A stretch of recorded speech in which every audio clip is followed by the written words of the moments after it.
Okay, we got to talk about this because we made a whole video about it, and now we got to go back and talk about it again. I know.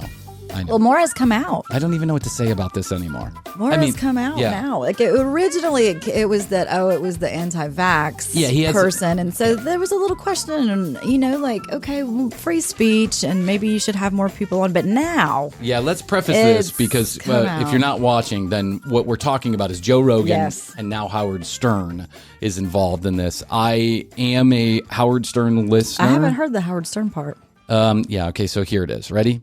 Joe, so we put out a video, and our sentiment is that if you go canceling, Joe Rogan had some doctors on that gave what many mainstream scientists or the majority of scientists and doctors believe is COVID misinformation. Right, false. And these are two controversial doctors because many people believe that they are giving away false information. We're not here to argue the validity of that. What I said was that there is discourse going on. Joe Rogan is an entertainer. You shouldn't get your medical advice from Joe fucking Rogan. You should get it from us. You should get it from us because we stayed last night at a Holiday Inn, and it basically don't go to a podcaster for COVID information, right? And he had these two controversial doctors on specifically about this first controversy, and a bunch of people, Neil Young included, said we're pulling our music unless you pull Joe Rogan because we don't want to be associated with these anti-vaxxers.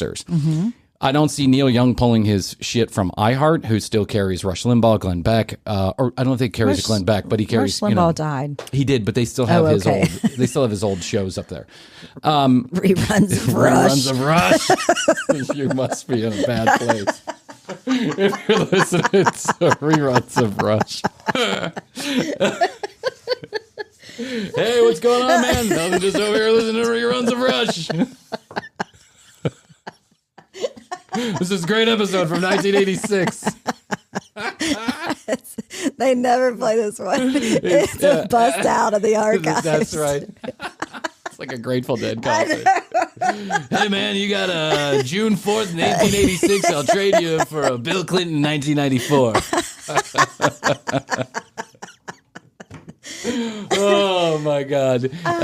So listen, I think they took a stance. And they have their right to they have their right to do so. And I like Neil Young as a musician. There's a lot of canceling going on right now, though. A ton of canceling. It's like you can't keep up with it. Yeah. And our argument was that cancellation culture is circular. It's coming back to you, right? Yeah. Be careful that that one opinion, one loud opinion, doesn't become the voice for every other opinion. The truth is, let the discourse happen, and then you should make up your mind. Research the facts. Yeah, research the facts. Make up your mind based on facts, not on something you heard on a fucking entertainment podcast. But don't cancel Joe.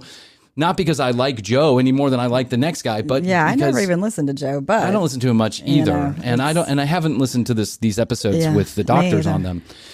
But the Spotify CEO comes out and says the same thing that we're saying. Yeah. And by the way, Howard Stern, who we're going to talk about here in a minute, defended Joe Rogan also in the sense that he said the same thing I did. Don't cancel Joe. Yeah. Right. It's getting out of control. Like anything you ever say that someone doesn't like, then you have to issue an apology and go away.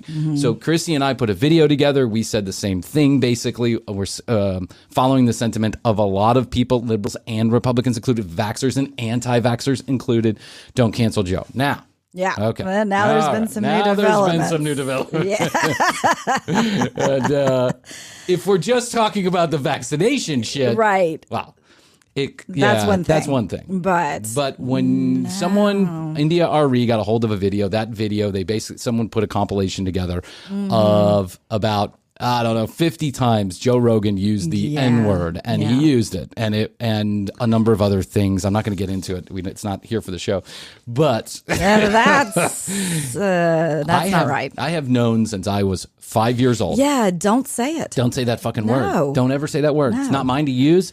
It never was pleasant. My mom, when I was growing up in Chicago, I remember like an episode of Oprah where they were talking about race. Okay, yeah. And in this episode of Race, my mom was crying, and because Oprah was always, my mom was always watching Oprah, and my mom was crying. And I remember a conversation. I don't remember exactly what was said. Obviously, I was 5 or 6 years old. But she said, you never judge anybody by the color of their skin, who they choose to love or who they choose to worship. Ever. Don't ever do it. Yep. And that was beaten into my head ever since I was a Me small too, boy. and I grew up in the South. So yeah, there you go. Yeah, that was never an okay word never. to use. And I don't think I've ever used it casually or I mean, listen, anyway, I would never choose to use that word under any circumstances. Correct. Joe, on older episodes up until 2017, he really had they kind of strung them together. Now, Joe says it was out of context. There's a whole video you can go watch about Joe apologizing. And it's not to say that Joe's idea of whether or not the N-word is okay to say may not have evolved. Yeah. It's just a tough thing to hear. It's really tough to hear. No. So then Howard then... Well, that's not the only thing. I saw another thing with Joe. What do you say? He had some comedian on that I guess used to... What's the... Joey Diaz. Yes. Talking about how he used to make a girl give him head. Yep. For stage time. Yeah. And Joe thinks that's the most hilarious thing ever. Wow.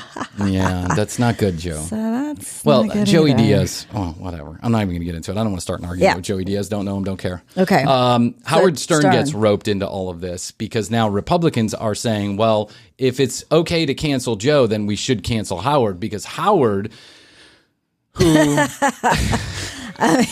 Howard never they haven't it's not about the N-word. He did an incredibly insensitive and racist bit on his New York show. He used to have like a New York local television show where he was dressed in blackface and had like fried chicken in front of him and Aunt Jemima syrup holy. It was so fucking disturbing, to be honest with you. Yeah. I had never seen the clip. I watched it and I was like, holy shit. And then Sherman, somebody or other, the guy who was on that show, what is it? Moving on up to the Jeffersons. Oh, yeah, the Jeffersons. So Sherman, what was his name? You remember him? Like Sherman something or other? The guy who played Mr. Jefferson? Yeah. He was in the bit with him, all dressed as Whoopi Goldberg. So Howard's dressed in blackface as somebody. He's pretending to be Whoopi Goldberg. And and then Robin is a part of it too, who's obviously a black lady, right? Yeah. This whole thing is just a fucking train wreck from beginning to end. And now it's come out, so now everybody is calling for cancellation of both of these things. Cancel everyone! Cancel them all! Except for, let's not even. Listen, the political stuff. Yeah, I don't want to get into the political edge of it, but I wanted to update everybody because we did put this video out, and I want you to know that we put that video out before any of this came to light. And because neither of us are big Joe Rogan listeners, I had no idea that he felt it was okay to use that word so liberally. I don't think it is. He apologized. It's not for me to accept the apology, right? It's not for me to say, oh, great, you apologize, congratulations. Hey, listen, people can change, I guess. Attitudes and ideas can change. Yeah. I've listened to Howard Stern for a long time. I've never sensed at all that the guy is racist or sexist. He's a big champion of, gay rights and activism and transgender. He seems pretty inclusive. He seems pretty inclusive of everybody. Yeah, and that would be hard to be super racist with Robin sitting right there too. You would think that if you didn't care for black people, to work to like be so loyal. To Robin would be a difficult thing to do, or that the listeners would be able to kind of see right through it or hear right through that it. It would be like, fake. Oh, that's or he would be saying disparaging things to her about her. Now, I'm not defending Joe over Howard or Howard over Joe. Don't give a shit. I just wanted the audience to get an update on where we are in this controversy. And now I think Spotify has a real fucking problem on their hands. And and Sirius possibly too. Sirius and Spotify have a real fucking problem on their hands. And this. We have not heard the last of this. I don't think so. And because we're podcasters, we have no FCC on our back. We're not in the radio space. We put this out. People listen. They don't listen. The publishers. What's the saying? Heavy is the hand. Heavy is the hand, but heavy is the crown. Heavy is the crown. Yeah. Can you imagine being Joe Rogan? And you're number one. You're getting paid bukus. Tons of money. 2.2 billion downloads a year. All eyes are on you. All eyes are on you, and you're going to have to answer for your shit. Yeah, it's like being vetted for a presidential race. Yeah, it's all coming out, dude. Yeah. And that's why we're happy with number 12 on the improv comedy charts. Cheers. We'll stay right here. Yes. Not that I'd be afraid of anything like racist or sexist coming out. I never asked for blowjobs for airtime. However, I'm sure there's something out there that, like my third grade math quiz or something that I don't want out there. Cancel the Bryan's canceled! Yeah, I'm surprised we haven't been canceled already. Let's just be honest there. Joe and Howard got some explaining to do here, and I don't know how this is all going to shake out. But I do think that people's minds can change and their attitudes can change. Mm-hmm. I will say that. But it's not for me to accept the apology. It's not my apologies. I'm not the one the apologies should be directed at, so it doesn't matter. So I think if Joe is trying to apologize to his audience has already bought into his shit, right?